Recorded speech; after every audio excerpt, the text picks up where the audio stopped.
देखिए, वाक्य को थोड़ा सा बदल देने पर कैसे अर्थ इधर से उधर हो जाता है। सूत्र वही है, शब्द वही है, एक शब्द यहां से वहां कर दीजिए, बस सब इधर से उधर हो जाता है। क्लेश कर्म विपाक आशय ही अपरामृष्टः पुरुष विशेष ईश्वर। इसका अर्थ कर दिया गया कि क्लेश कर्म विपाक और आशय से जो रहित तो हो जाता है वो ईश्वर हो जाता है। अब इसी वाक्य को पढ़िए, क्लेश कर्म विपाक और आशय से जो अछूता है वह ईश्वर है, हो जाता है नहीं, है और हो जाता है, इसमें बड़ा जमीन आसमान का अंतर है। जी जी आचार्य, कल कुसुमलता जी ने कह दिया हो जाता है, बस वो सारा जीवों के लिए हो गया। जी, ये सूत्र जो कह रहा है वो कह रहा है क्लेश होते हैं 5, अविद्या, अस्मिता, राग, द्वेष, अभिनिवेश,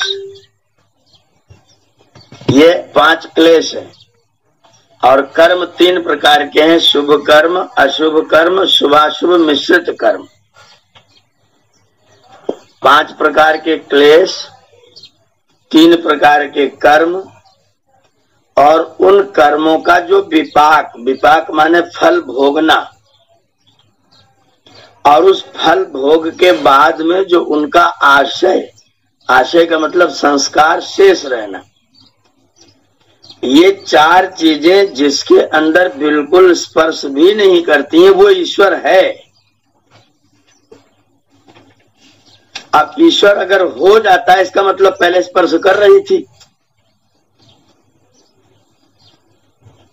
पहले स्पर्श कर रही थी तब वो ईश्वर हो जाता है। जिसको स्पर्श करता ही नहीं है वो ईश्वर है। अगर ईश्वर हो जाता है बाद में, इसका मतलब पहले छू रहा था, तो छू रहा था तो फिर अछूता कैसे रहा? खा रहा है, अगर छू रहा है तो अछूता हो नहीं सकता। आचार्य जो शरीरधारी है जीवात्मा, जी, उससे अलग दिखाने के लिए ये सूत्र यहाँ पर दिया गया है कि वो शरीरधारी नहीं है। नहीं होता, आशय नहीं होता तो जीव बना कैसे? आशय था इसीलिए तो शरीरधारी हुआ, फल पाया इसीलिए तो सुखी दुखी हुआ। जी, जो पा करके हो जाता है वो तो ईश्वर हो ही नहीं सकता है।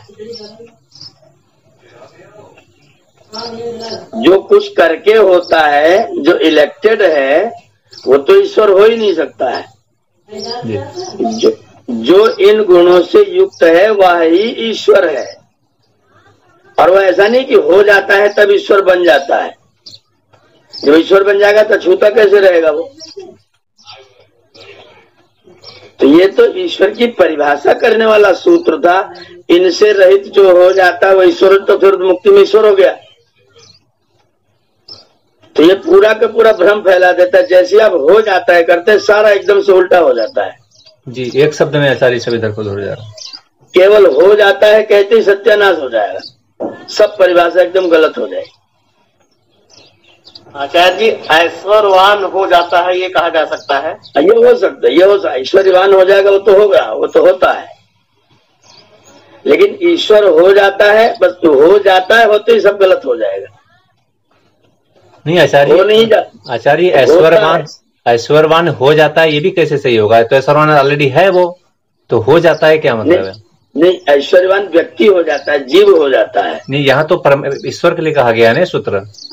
इस सूत्र के प्रसंग से अलग बात है। हम जहाँ पर व्यक्ति के लिए कहेंगे तो व्यक्ति के लिए ऐश्वर्यवान हो जाता है ये तो कह सकते हैं, ईश्वर हो जाता है ऐसा नहीं कह सकते हैं जी। ऐश्वर्यवान हो जाना और ईश्वर ही हो जाना, धनी हो जाना और धन ही हो जाना, दोनों में अंतर नहीं है जी। मैं रुपया पैसा करेंसी सोना चांदी हीरा जवाहरात हो गया क्या? मैं धनी हुआ हूं, धन वाला हुआ हूं, ऐश्वर्य वाला हुआ हूं, ईश्वर ही नहीं हो गया हूं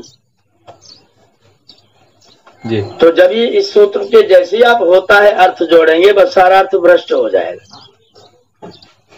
इसलिए जो क्लेश कर्म विपाक और आशय इन चारों तत्वों से बिल्कुल अछूता था, है और हमेशा ही रहता है और रहेगा, उसका नाम है ईश्वर। ये ईश्वर की परिभाषा है।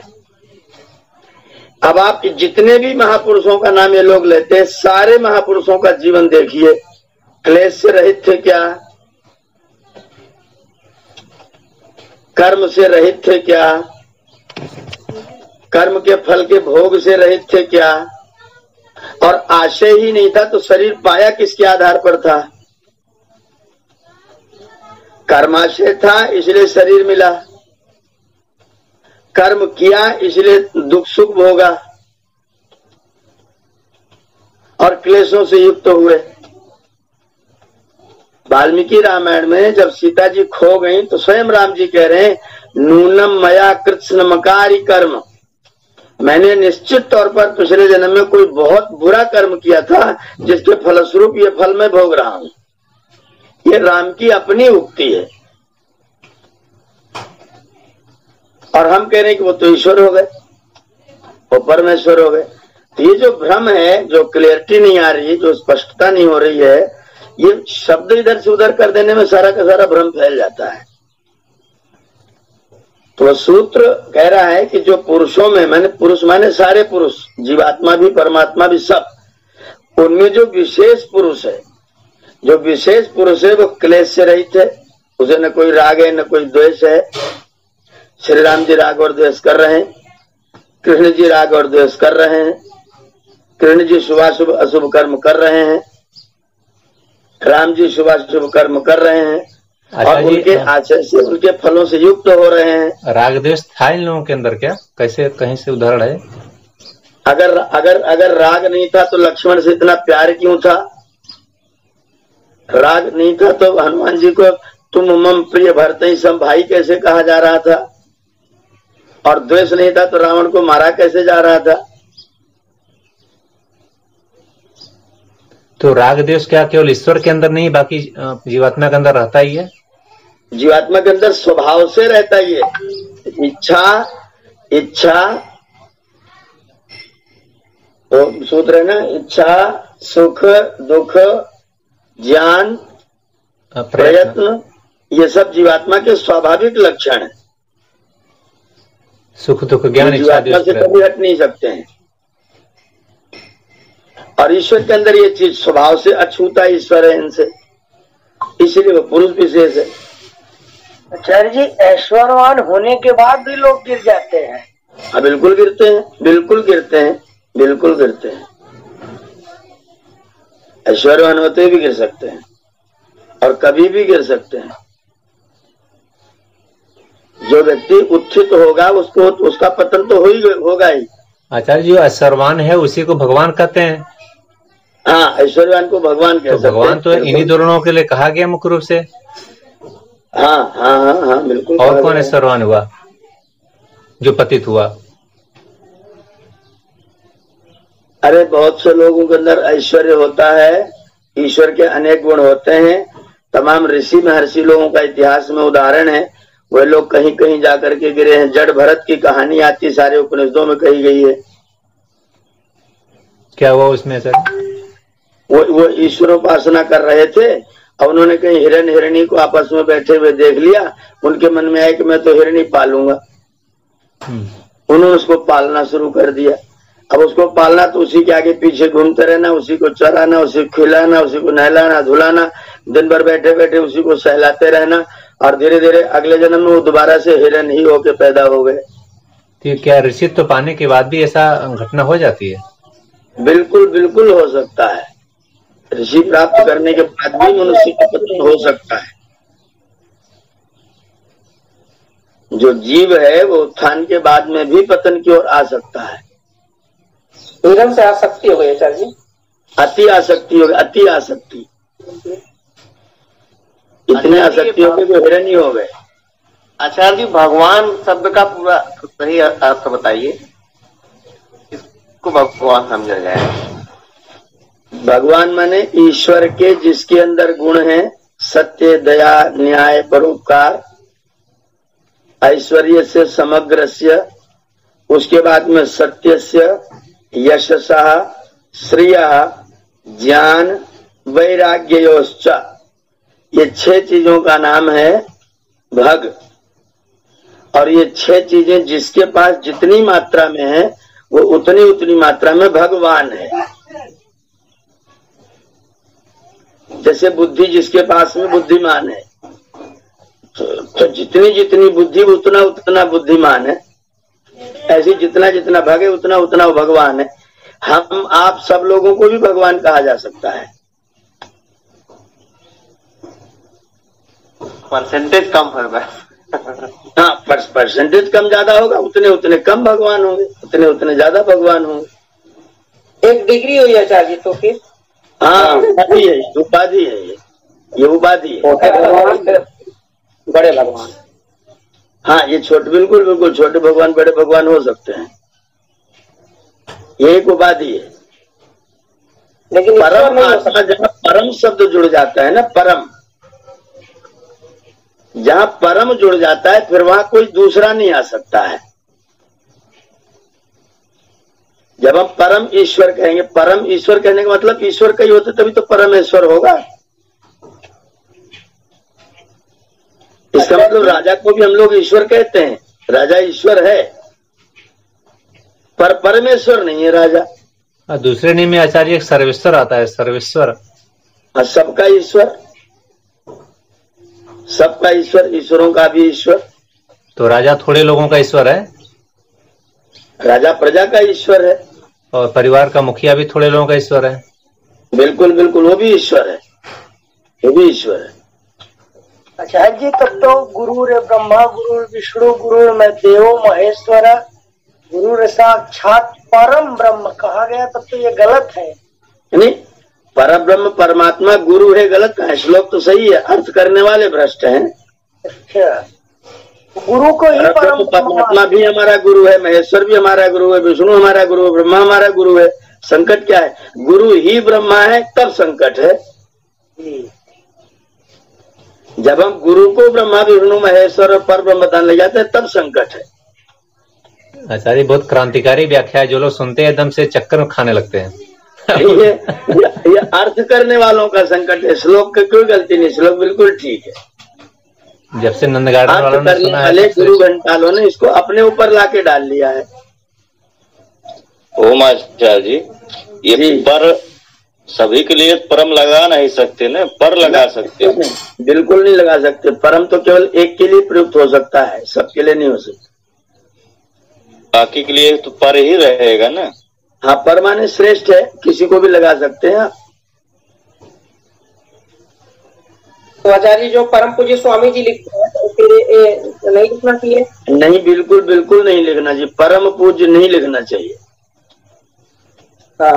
स्वामी जी लिखते हैं, यही बहुत है। आदरणीय लिखिए, समादरणीय लिखिए, स्मरणीय लिखिए, पूजनीय लिखिए, ये परम नहीं जोड़ना। जैसे आचार्य जी ये गलती हम लोग करते हैं, लिख सकते हैं। स्वामी जी जब आचार्य जी को कहते हैं तो पर पूजनीय करिए। जैसे स्वामी जी आचार्य जी को जब कहते हैं तो पूज्य आचार्य जी कहते हैं, परम पूज्य नहीं कहते हैं, तो वो गलती नहीं करते। तो ईश्वर के अतिरिक्त और कहीं विशेषण लगाना ही नहीं चाहिए। लोग आदरातिरेक में पता नहीं क्या क्या बोल जाते हैं। हाँ, ये हम लोग कर देते हैं। नहीं बोलना चाहिए। नहीं आचार्य, जैसे मैं कहूँ किसी को परम कह दूं तो ये तो कह सकते हैं, वो परम जैसे मेरे लिए परम है और लोगों के लिए परम ना हो। अगर परम आचार्य हैं, परम आचार्य मेरे लिए हैं, भले और लोगों के लिए ना हो, अपने लिए ना हो, लेकिन मेरे लिए हैं। नहीं, परम जो परम शब्द है ना, फिर अगर आप मुझे परम कहें, इस्लाम में और कोई आचार्य है ही नहीं, फिर मैं अकेला ही आचार्य हूँ। आप सिर्फ मेरे लिए नहीं, आप अपने लिए मुझे परम कहेंगे तो बाकी लोग और परम होंगे। आचार्य जो परम होगा वो सबके लिए परम होगा ना, जो एक व्यक्ति के लिए परम होगा वो सबके लिए परम होगा। जो परम होगा, जैसे क्लास फर्स्ट और फर्स्ट क्लास होता है, तो फर्स्ट क्लास में कई बच्चे फर्स्ट हो गए, लेकिन क्लास फर्स्ट तो एक ही हो सकता है ना। परम आचार्य केवल परमात्मा है बस, बाकी लोग केवल आचार्य हैं। वो न मेरे लिए न सबके लिए, किसी के लिए भी परम आचार्य कोई एक व्यक्ति नहीं हो सकता है, व्यक्ति हो ही नहीं सकता। परम आचार्य केवल परमात्मा है। आचार्य जी, मार्केट में इसी बात का झगड़ा है। हाँ, यही तो झगड़ा, यही बीमारी यही है। सारे पुराण अपने आप को परम कर रहे हैं, एक शिव को परम कर रहा है एक विष्णु को परम कर रहा है, इसीलिए झगड़ा मचा हुआ है। इसीलिए झगड़ा मचा है। सुनील कुमार जी, ये परम को केवल एक ही जगह छोड़िए बस, बाकी परम को सब जगह से हटा देना चाहिए। आपकी वकालत में पुराण जीत जाएगा फिर तो। ओम आचार्य जी, दरअसल थोड़ा सा परम और पर के बारे में विस्तृत व्याख्या कर देंगे। पर माने श्रेष्ठ होता है, उत्कृष्ट होता है। तो कोई व्यक्ति पराचार्य कहे माने श्रेष्ठ आचार्य, उत्तम आचार्य, आचार्यों में उत्तम आचार्य है। लेकिन जब हम परमा बोल देते फिर परमा के आगे और कोई दूसरा हो नहीं सकता है। परा कह सकते हैं, पर कहना मतलब श्रेष्ठ है। जैसे परा विद्या कहेंगे, जैसे मतलब अपरा विद्या भी है, लेकिन परम विद्या तो फिर एक ही विद्या होगी, फिर कोई दूसरी विद्या इधर अगल बगल में नहीं गए। परम की जो परिभाषा विज्ञान ने ली आचार्य, वहां भी यही लिया गया है कि परम के आगे कुछ भी नहीं है। अब परम जहाँ लग गया उसके आगे फिर कोई दूसरा नहीं हो सकता है जी। विज्ञान ने भी इसी को लिया है परिभाषा। ये नकारात्मक में भी परम लगाया जा सकता है आचार्य जी, जैसे परम पति मतलब उससे उच्च कोटि का पतित कोई और हो ही नहीं सकता। ये तो नहीं होगा आचार्य जी, ये तो नहीं होगा ना, कोई सीमा थोड़ी। उसकी आवश्यकता नहीं है, आवश्यकता नहीं है। जी जी, परम पतित हम किसी को क्यों कहेंगे जी। इसी से जुड़ता हुआ आचार्य जी परंपरा है, इसका मतलब सर्वश्रेष्ठ पूरे मतलब ब्रह्मांड में होगा। नहीं भैया, वहाँ पर परम में माँ हलंत रहता है, आधा रहता है राघवेंद्र जी। अच्छा अच्छा अच्छा, मैं परम अकारांत की बात कर रहा हूँ जी। तो आचार्य इसमें हलंतम नहीं होगा ना? तो आचार्य इसमें हलंतम नहीं होगा फिर ना? हाँ, हलंत इसमें नहीं रहेगा। कभी भी हलंत लगाएंगे तो फिर तो दूसरा ही अर्थ हो जाएगा। तो सर्वश्रेष्ठ हो गया ना इसका मतलब। हाँ, परम परंपरा, परम परम मतलब दूसरे को परा, दूसरे से दूसरा, दूसरे से दूसरे तक जो जाति उसे कहते हैं परंपरा जी। वहाँ पर परम जो हलंत वाला उसका मतलब है दूसरा। अच्छा, परम हाँ, परम आकारांत बोलेंगे तो फिर उसके ऊपर नीचे दाएं बाएं अगल बगल कोई नहीं खड़ा होगा। आकारांत, वो आकारांत परम शब्द होगा। परम परंपरा में माँ हलंत रहेगा। परंपरा माने दूसरे से दूसरे तक जाने वाली कोई क्रम, कोई क्रिया, कोई विशेषता, वो परंपरा है। दूसरे से दूसरे तक प्राप्त होने वाली। मैंने आपको बताया कान में, आपने दूसरे को बताया कान में, तीसरे को बताया कान में, ये कर्ण परंपरा हो गई। इसको बोलते कर्ण परंपरा। श्रोत्र परंपरा, कोई मुख परंपरा, कोई पितृ परंपरा, कोई गुरु परंपरा। गुरु परंपरा माने एक ने दूसरे को गुरु बनाया, दूसरे ने दूसरे गुरु बनाया, दूसरे ने दूसरे गुरु बनाए, गुरु परंपरा हो गई।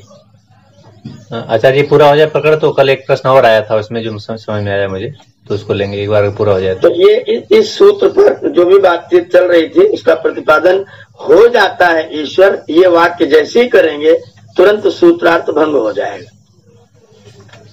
ऐसा नहीं करना कि जो क्लेश से रहित हो गया वो ईश्वर हो गया। जिसको क्लेश ने आज तक कभी किसी समय में छुआ ही नहीं है वो ईश्वर है, और ऐसा कोई शरीरधारी हो नहीं सकता। जिसने शरीर धारण कर लिया वो क्लेश कर्म विपाक आशय के बिना तो शरीर उसे मिलेगा ही नहीं। शरीर धारण कर लिया तो फिर वह छूता रहा ही नहीं। आशय आचार्य यहाँ पर कर्माशय ही है। हाँ, आशय का मतलब भंडार, खजाना जो पहले किया था उसका बचा हुआ भाग, सुरक्षित हिस्सा। जी। तो ऐसा जैसे प्रलय का काल है, जो सृष्टि का काल है, जो मुक्ति का काल है, सब कालों में जो एक समान एक रस लगातार बना हुआ है। हाँ, वो ईश्वर है, वो ईश्वर है। पूरी परिभाषा यहाँ सिद्ध हो रही है। उसमें हो जाता है ऐसा कोई अर्थ नहीं जोड़ना है, ये तो फिर किसी को भी ईश्वर कहना शुरू कर देंगे। कल जो आचार्य की कक्षा चली उसमें लोगों ने अपनी तरफ से जो बातें रखी, अपनी बातें भी कई सारी उसमें जोड़ी हैं, ये दिखाई पड़ा। हाँ, जुड़ती हो तो फिर जोड़ना ठीक है, अपनी बातें भी जोड़िए, ऋषियों के साथ में अपने विचार को मिला करके रखिए, वो ठीक है। मेरा मुख्य उद्देश्य है कहने का कि सिद्धांत भंग ना होने पाए, अपनी खूब कहिए। जी जी। आपके कहने से सिद्धांत लोग फिर वही वो जो क्लियरिटी है, जो बिल्कुल एकदम स्पष्टता है, वो आपके जो अपने शब्द जोड़ने से अगर वो समाप्त हो गई तो फिर आपका जोड़ना फिर तो बेकार ही हो गया, फिर हमारा ये पढ़ना पढ़ाना समय लगाना बेकार हो गया। जी। अगर इतना पढ़ने के बाद, इतनी क्लियरिटी के बाद अगर आप यही मानते रहे वो भी ईश्वर, वो भी ईश्वर, वो भी ईश्वर, मेरे लिए तो सब धर्म समान है, तो फिर तो गोबर कर दिया सारा। जी। तो सिद्धांत जो है वो एकदम स्पष्ट रहे हमारे मस्तिष्क में, परमेश्वर एक ही हो सकता है, दूसरा, तीसरा, चौथा, पांचवा कहीं कोई हो नहीं सकता। और जो जीव है वो जीव क्लेश से भी ग्रस्त होगा, कर्म भी करेगा, फल भी पाएगा, उसका संस्कार भी बनेगा, संस्कार से फिर से नया नया जीवन प्राप्त करेगा। और प्रकृति जड़ है, इसमें से अपने आप ये कुछ करती नहीं है, ईश्वर या जीव जो कराते हैं वो ये करती है, अन्यथा वो निष्क्रिय है। जी धीरज जी कुछ कह रहे हैं क्या? धीरज बता जी।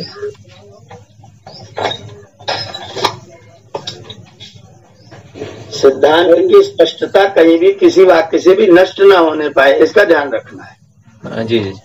आचार्य जी, जो ओम शब्द है, जो परमेश्वर का मुख्य नाम, उसमें अकार उकार मकार में जो तीनों शब्द आ रहे हैं, उनके अंत में आदि भी लगा हुआ है। हाँ, है ना? तो उसको मैंने इस पर बताया था कि जो आकार से विराट, अग्नि, विश्व आदि जो ग्रहण किए गए नाम परमात्मा के, उनके ग्रहण करने का आधार क्या है? आज से विराट, अग्नि, विश्व क्यों ग्रहण हुआ? उसका आधार है शब्द की अपनी आकृति। जैसे हम आ बोलते हैं तो आ बोलने में सारी मुख आपका खुलता हुआ रहता है, बोलिए लंबा आ, जितना लंबा करते जाएंगे उतना आपका मुंह खुलता जाएगा, अ से शुरू होगा और फैलता जाएगा। अब आप ऊ बोलिए, आपका मुंह एक जैसा बना रहेगा,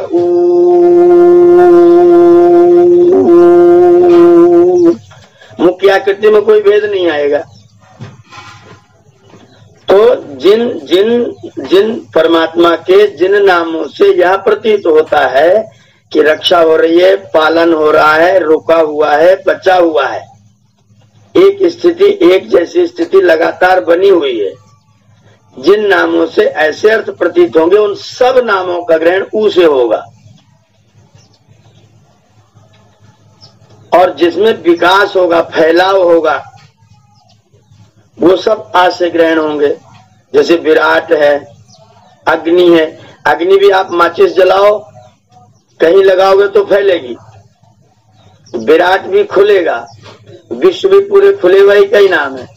तो जहां खुलना जैसा प्रतीत हो, विकास जैसा प्रतीत हो, विस्तार प्रतीत हो, ऐसे अर्थों को कहने वाले जितने भी नाम है, स्वामी जी ने खाली 3 दिए हैं, 3 दे करके आदि लिख दिया। आदि माने इस तरह के अर्थ को कहने वाले ईश्वर के सभी नाम,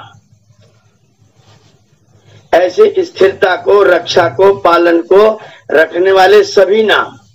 तो ये जो 9 शब्द है 9 ही नहीं है, ये फिर तो अनंत आ जाएगा, फिर उसमें बहुत आएगा। हाँ, इसीलिए ऋषि ने ओम को परमात्मा का मुख्य नाम क्यों कहा? क्योंकि इसी नाम में शेष सब नाम समाहित हो जाते हैं। आकार में फैलाव हो रहा है, विस्तार हो रहा है, निर्माण हो रहा है, उकार में स्थिरता हो रही है और मकार में बंद हो जा रहा है। तो सृष्टि की उत्पत्ति, सृष्टि की स्थिति, सृष्टि का प्रलय, ईश्वर के तीनों काम जिसमें समाहित हो जाते हैं, उसका नाम ओम है। मां में बंद हो रहा है, मां ओम, माँ बंद हो गया मुख। इसका मतलब प्रलय तक बंद करना, नियंत्रण करना, न्याय करना, दबा के रखना, रोक के रखना, ऐसे अर्थ सब माँ से ग्रहण होंगे। सुरक्षित रखना, रक्षा करना, पालन करना, नया नया नया नया, जहाँ नया नया निर्माण की बात आएगी वो सब आकार से ग्रहण हो जाएंगे। जहाँ रक्षा पालन आदि अर्थ आएंगे सब उकार से ग्रहण हो जाएंगे। और जहाँ प्रलय करना, न्याय रखना, कर्म फल देना, वो सब मकार से ग्रहण हो जाएंगे। ईश्वर के जितने नाम है सब ओम में समाहित हो जाएंगे।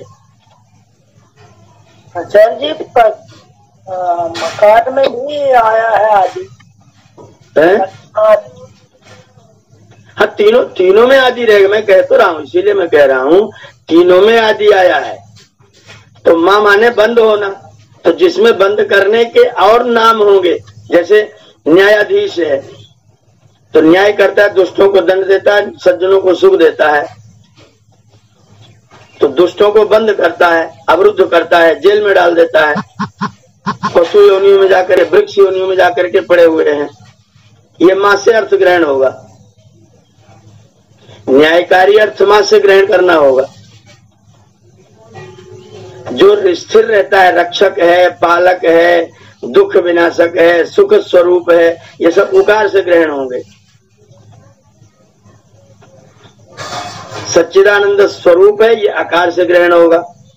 सृष्टि करता है, आकार से ग्रहण होगा। रचनाकार है, आकार से ग्रहण होगा। कवि है, आकार से ग्रहण होगा। ये सब नाम आकार उकार मकार से ईश्वर के अनंत नाम ग्रहण होते हैं। इसीलिए स्वामी जी ने तीनों में आदि लगाया हुआ है। आचार्य जी आपको डिवाइडेशन करना है, आपको निर्धारित करना है कि किन नामों से विस्तार प्रकट हो रहा है, किन नामों से स्थिरता प्रकट हो रही है और किन नामों से बंद होना प्रकट हो रहा है। उन 3 कोटियों में सारे नामों को इकट्ठा करके लिस्ट बनाते चले जाइए जी। न्याय करने में लोगों को जब न्याय करेगा तो दंड देगा, नियंत्रण करेगा। जैसे माँ बोलते से मुख बंद हो जाता है, वैसे कुछ लोगों को कुछ अपनी दया कुछ कृपा से बंद कर देगा। तो बंद करने वाली जितनी चीजें आएंगी सब माँ से ग्रहण हो जाएंगी। आकार उकार मकार से ईश्वर के जितने भी नाम है सबके सब गृहीत हो जाएंगे। इसीलिए ओम परमात्मा का सर्वश्रेष्ठ और निज नाम कहा गया है। इसमें एक गहराई और मैं आचार्य थोड़ा मैंने विचार किया कि जैसे ध्वनि है जिसको हम उच्चारण करते हैं जी, जितनी हमारी समझ होती है उस तरीके से हम उच्चारण करते हैं। तो क्या ये एक ऐसी ध्वनि है जो इतना बड़ा विस्तृत संसार है, पूरा ब्रह्मांड है और ब्रह्मांडपति है, तो क्या ये ध्वनि गूंज रही है क्या? और आसमान में भी है, चारों तरफ वातावरण में भी है क्या? जो हमें ब्रह्मांड में कोई भी ध्वनि जब निकलेगी, जब शुरू होगी तो इसी प्रकार की ध्वनि से गूंज वाली ही निकलेगी। जैसे आपने ओ बोला, शुरुआत में थोड़ा बड़ा किया, फिर बाद में धीरे धीरे माँ तक आते आते बंद हो गया। तो हर ध्वनि इसी प्रकार की है। पूरी पृथ्वी जो घूमती है ना, अगर उसकी ध्वनि लेंगे तो शहर में रहते हैं, अचानक बिजली चली जाती तो कैसा लगता है? एकदम गुम से कोई चीज बंद हो जाती है जी। और बिजली रहती है तो कुछ वो गूंज बनी रहती है। जैसे आचार्य इसलिए पूरे ब्रह्मांड में ओम की ही ध्वनि व्याप्त है। जैसे जितनी भी चीजें गतिमान होती हैं, जो नियमित रूप से गति कर रही हैं, तो सब जगह ओम की ही ध्वनि निकलती है। तो इतने सारे ग्रह नक्षत्र उपग्रह कोई भी स्थिर नहीं है, सब अपने आप में गतिमान है, इतनी तेज रफ्तार से गतिमान है। तो एक ध्वनि तो वहां पर ब्रह्मांड की एक ध्वनि होगी, जो यही ध्वनि होगी, ऐसा मेरा मानना है। तो ओम ही वह ध्वनि है, ब्रह्मांड की जो ध्वनि है वो। ये तो वैज्ञानिकों ने उसको तो घोष करके रख दिया। सूर्य की किरणें जब सूर्य से होकर के निकल करके चलती है तो उसमें वही ध्वनि होती, निकलती हुई चलती है। अभी दूर आसमान में हवाई जहाज जा रहा है तो बहुत ऊपर से या रॉकेट जा रहा है, तो जो ध्वनि आती है हमको जैसा लगता है वो ही बोल रहा है वो। बिल्कुल वो ऐसा ही होके आवाज आएगी। सर जी, जब टीवी खराब हो जाती है या बाजा खराब हो जाता है मोबाइल, उसमें भी यही आवाज आती है। हाँ ध्वनि मात्र जो ध्वनि का स्वरूप है ना, वो ओम ही है। ध्वनि का स्वरूप ही ओम है। किसी को लिटा करके उसकी पीठ पर अपना कान रख दीजिए और उससे कहिए तुम कुछ बोलो, तब देखिए कैसी ध्वनि निकलती है। अंदर से ध्वनि ओंकार की ही निकलती है। तो आचार्य जी कहीं पर भी हम आर्ट क्लिक करते हैं, जैसे सर्किट पर ऐसे अर्थ देते हैं, तो ऐसे ही ससराहट की आवाज बनती है, कहीं भी क्लिक देते हैं तो ध्वनि जो भी निकलेगी वो ओ मतलब खुल करके फिर बंद होना, उसका स्वरूप यही होगा। ऐसे ही आती है। आचार्य जी कहीं लड़ाई झगड़ा होगा क्या, वहाँ पर भी ऐसी ध्वनि होगी? आप बार तीर छोड़ के देखिए कैसी आवाज आती है। तलवार जोर से भांजिए, देखिए कैसी आवाज आती है। जी सर। किसी आपका कमंडल होगा डल्लू, उसको रस्सी में बांध लीजिए, गोल गोल घुमाइए, देखिए कौन सी ध्वनि निकलती है। जी जी। ओंकार की ही ध्वनि ओंकार की ही निकलेगी। ये इतनी स्वाभाविक ध्वनि है।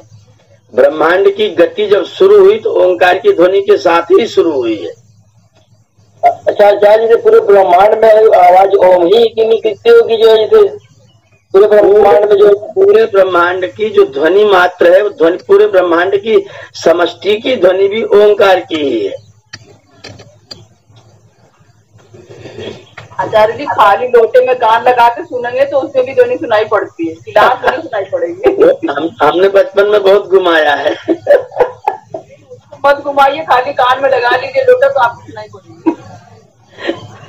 हम लोटे में पानी लेकर के जाते थे भैंस चराने, उसे दिन भर घुमाते रहते थे, वही सुनते रहते थे। आचार्य जी नदी में स्नान के समय भी अंदर डुबकी लगाने पर भी कुछ देर रुकने पे यही आवाज आती है। बिल्कुल बिल्कुल बिल्कुल बिल्कुल ठीक अनुभव है, बिल्कुल ठीक अनुभव है। आचार्य जी पूरे ब्रह्मांड में ओम ओम सुनाई देता है, हम लोग भी ओम ओम बोलेंगे तो फिर पूरा कैसे हो लगेगा?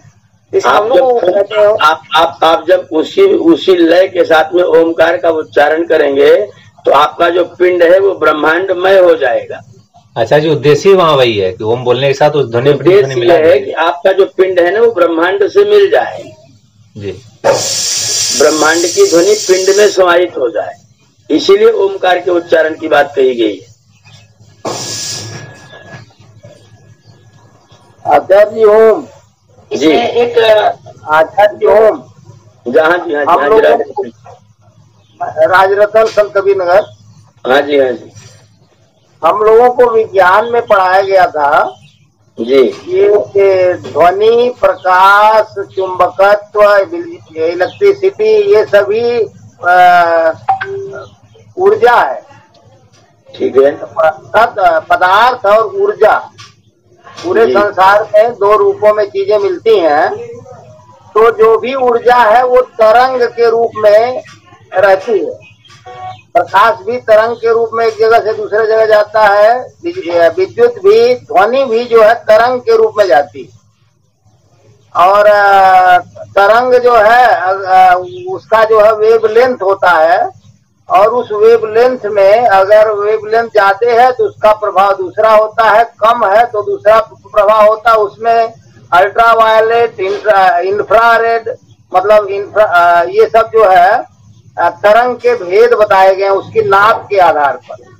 तो ध्वनि एक स्थान से दूसरे स्थान तक तरंग के रूप में जाती है, और तरंग जो है ऊर्जा को प्रतिपादित करता है। ऐसा हम लोगों को विज्ञान में बताया गया था।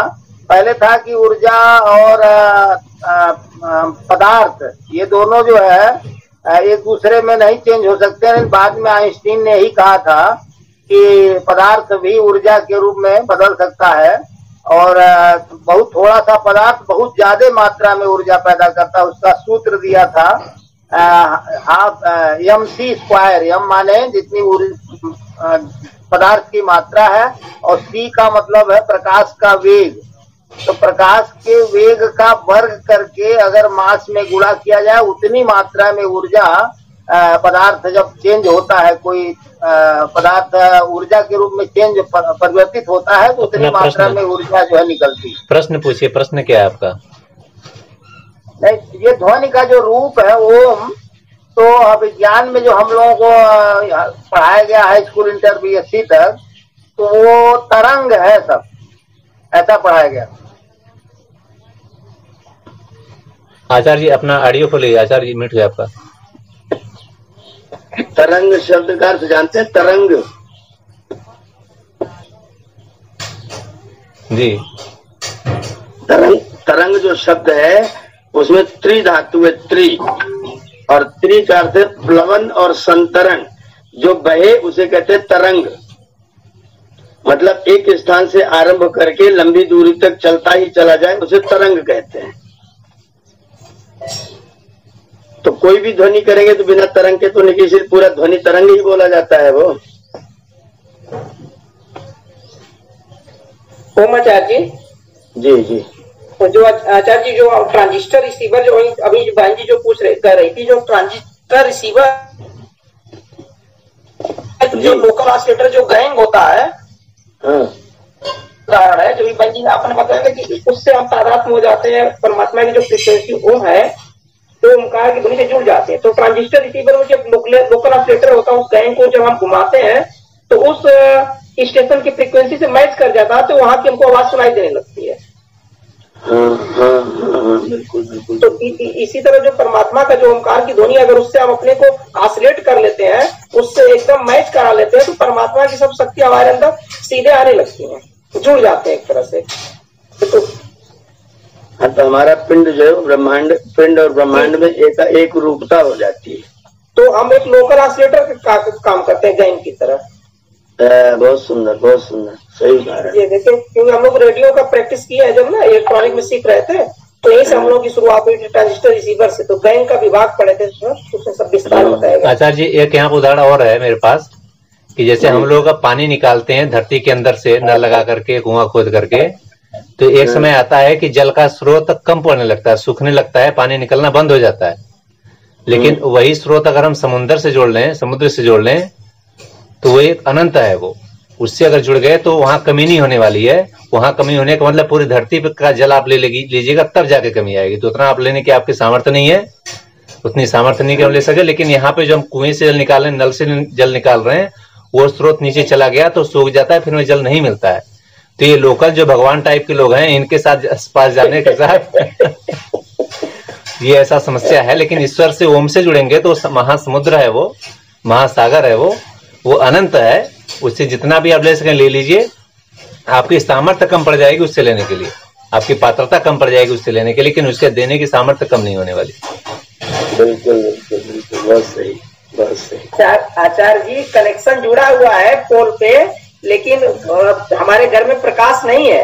अब पावर हाउस से जुड़ा हुआ है, लेकिन इसमें वही जो कार्बन कहते हैं ना, कार्बन है, तो कार्बन की वजह से घर में प्रकाश नहीं है, लेकिन कनेक्शन भी पोल से जुड़ा है।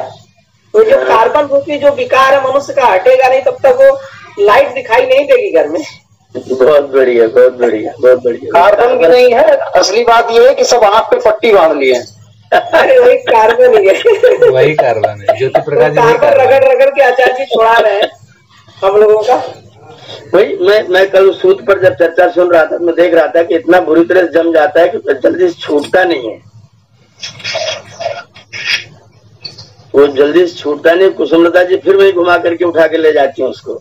लेकिन आचार्य जी लोगों ने अपनी बात रखी यहाँ पर ना, ये महत्व पड़ रहा है कल। आचार्य जी ओम प्रणाम। जी जी जी जी। चलिए, मेरे सूत्र पर इतनी चर्चा हुई, ये कम बात है।